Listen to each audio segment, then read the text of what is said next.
So hi guys, for today's video, dumating ang ating parcel. Nasaan natin ito? Parang ako excited talaga dito. Ako na bakong na laman niya na halos lang sa ako. May maiyak tayo nito na naman. Ay, stress ako nito. Hindi ako makatulog dito ng mga 10 ano. Pero may na-scam din nung nakaraan lang. 59,000 times ang dumating na ibalik din. Kasi nga ganito na-videohan. Hindi niya kasi alam yung dala niya kung magkano. Wala kasing nakalagay dun sa presyo. Kuya, ano ba ito nila? Wala ka nang bayad dyan. Pati si Kuya. Dapat yun ay na-video. Naprank tuloy si Kuya. Tulala na lang si Kuya, parang nakalaki na lang siya ng mata. Ay. Ma, meron na namang bago na ako. Ay, sumibabo na. Kasi wala kasi pa ma, huwag ka na mag-alala. Alam mo kung magkano ito? 500 plus. Nakales ako ng 1,000. Eh, syempre may ano ako i-voucher. Ayun. Ito na yun na. Bako na bagsa. Huwag naman sa mga Ang mga ugali ko. Parang excited na ako din eh. Tama Nasa sa iPhone Xiaomi kasi. 5. Oh. Sa iPhone kasi naisip.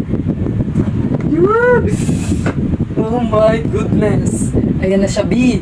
Yung gauna ako dahil dito na hindi mga legit. Alam mo na talaga. Oh, hindi sila sa app talaga, ay sa app store talaga na yun nabili. Oh my goodness. Oh my God, ayun na siya, B. Totoo na ito. Nandito pala yung camera niya, sa ganidihan. Parang laptop talaga siya. Sige ba tayo mabuksan ito, B? Ito yung paperworks niya. Charger na 33 watts. Ayun na. Kulay blue. Ayun na pala, ayun na. Ayan, ito na siya, B, and ayan, diba? Sobrang bilis ng face unlock niya. So, itong wallpaper, dito ako mismo ang gumawa niyan dito sa apps nito. Tapos, ito yung sinasabi ko kung bakit kailangan ko siya sa aking online business kasi tingnan niyo, dindownloadan ko siya ng Kilo Notes. And lahat ng aking mga patterns, dito ko yan nilalagay. Ayan siya. Para madali ko lang siyang mahanap. Dito na rin pala ako mag-edit ng aking mga videos kapag na-discover ko na kung paano i-screencast yung aking cellphone papunta dito sa screen ng Xiaomi Pad kasi ang alam ko pwede talaga yon kasi yung pinag-reviewhan ko is ganun yung ginagawa niya. So, mag-split screen ako sa gallery. Ayan. Diba? Tapos, kung gusto ko pa ng Windows, pwede na din.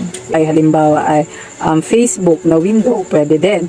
Tapos, halimbawa, gusto ko pa ng isang window na etong Chrome. Ay, bakit ayaw? Alam ko 4 ito hindi ko pa kasi. Ayan, diba? Pwede mo siyang 4 na bukas. As in, sobrang convenient niya. As in, para lang siyang laptop. Tapos, slide sa tabi, slide kung ito ang gusto mo na i-front. Tapos, ang kagandahan pa dyan, asan yung Chrome. Tapos, pwede ka pang mag-tab. Sobrang ganda niya, sobrang convenient talaga niya sa akin, B.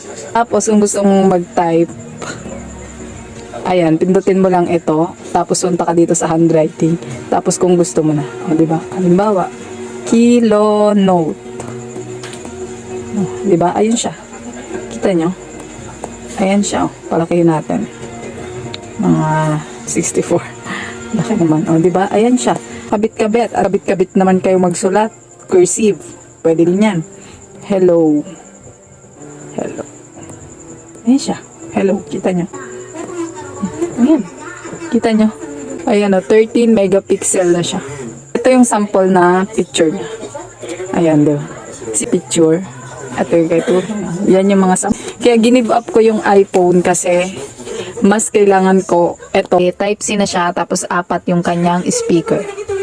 Ayan 4 yung kanyang speaker na operated ni Dolby. Dito tayo kay Maring Cherry White. Bakit ang daming hindi makatulog at nag-aabang ng vlog ko? Ano bang meron sa vlog ko ngayon? Sir Gavin. Grabe naman. Wala ginawa sa luhit yung buhok. Ang hawak niya, Mike. Pero sa kanya, lapel. Diba? Kaya sobrang ganda nito kung mag-Netflix kayo. May Netflix ako dito pero wala pa akong yun lang. Bye-bye.